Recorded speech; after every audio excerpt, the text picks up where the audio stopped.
देवेंद्र फडणवीस सरकार ने मंगलवार रात एक सरकारी आदेश जारी कर मुस्लिम समुदाय के कुछ वर्गों को दी गई 5% SEBC आरक्षण व्यवस्था को रद्द कर दिया है। बड़ी खबर जानकारी यह है कि 5% SEBC आरक्षण social and educationally backward class के तहत मुस्लिमों को दिया जाना था, लेकिन अब फडणवीस सरकार ने यह फैसला साल 2014 की नीति से जुड़े अदालती फैसले और कानूनी स्थिति के आधार पर लिया है। सरकारी आदेश के मुताबिक साल 2014 में जिन सामाजिक और शैक्षणिक रूप से पिछड़े मुसलमानों और मुस्लिम समूहों को विशेष पिछड़ा वर्ग ए यानी कि SBCA के तहत आरक्षण दिया गया था, अब वो व्यवस्था समाप्त मानी जाएगी।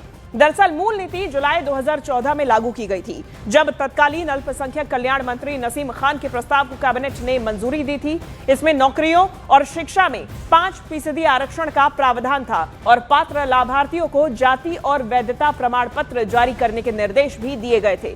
हालांकि बाद में इस फैसले पर बॉम्बे हाईकोर्ट ने रोक लगा दी थी। इसके बाद कई सालों तक अदालत में सुनवाई चलती रही और नीति की कानूनी स्थिति अनिश्चित बनी रही। सरकार ने अब कानूनी स्थिति और उस ऑर्डिनेंस के समाप्त हो जाने का हवाला देते हुए 2014 और 2015 में जारी सभी संबंधित आदेशों को रद्द कर दिया है, क्योंकि इस अध्यादेश को कभी पूर्ण कानून की शक्ल मिल ही नहीं पाई थी। तो अब ये बड़ा फैसला लिया गया। मेरे सहयोगी विवेक गुप्ता हमारे साथ ज्यादा जानकारी के साथ जुड़ गए हैं। विवेक, आधिकारिक तौर पर भी अब जो नीति, जो कानून जिसको शक्ल नहीं मिल पाई थी, उसे पूरी तरीके से रद्द कर दिया गया, खत्म कर दिया गया है, लेकिन इसका प्रभाव क्या? बिल्कुल ठीक है शिवानी, आप ये देखिए जिस तरीके से 2014 में पुरानी सरकार ने ये 5% रिजर्वेशन की मांग की थी और उसमें जॉब और पढ़ाई को लेकर ये रिजर्वेशन की मांग होती, खासकर मुस्लिम समुदाय के लोगों को और माइनॉरिटी लोगों को, ये सब कुछ तय हो चुका था। लेकिन रिजर्वेशन इशू को लेकर ये पूरा मामला बॉम्बे हाईकोर्ट में चला गया था। बॉम्बे हाईकोर्ट में कई दिनों तक, कई महीनों तक ये पूरा मामला चलता रहा।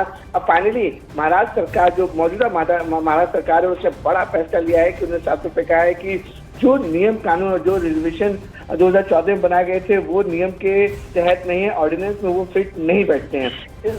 इसलिए जो 5% रिजर्वेशन माइनॉरिटी कम्युनिटी को दिए गए थे पढ़ाई और जॉब, गवर्नमेंट जॉब के लिए, उसे पूरी तरह से रद्द किया जाता है। आपको बताना चाहेंगे ये जो फैसला है महाराष्ट्र सरकार ने कल देर रात किया है, बड़ा फैसला है जिसको लेकर जो विपक्ष है, खासकर जो कांग्रेस है, वो काफी ज्यादा नाराज है। आपको बताना चाहेंगे 2014 में नसीम खान जो कांग्रेस के नेता हैं, उस समय वो माइनॉरिटी के मंत्री थे, उन्होंने ही मांग की थी कि जो पिछड़ा वर्ग है और जो माइनॉरिटी हैं उन्हें 5% रिजर्वेशन पढ़ाई और जॉब में मिलना चाहिए। उससे महाराष्ट्र सरकार ने पूरी तरह से रद्द कर दिया है। ठीक है विवेक, बहुत शुक्रिया आपका फिलहाल ये तमाम जानकारी हम तक पहुंचाने के लिए।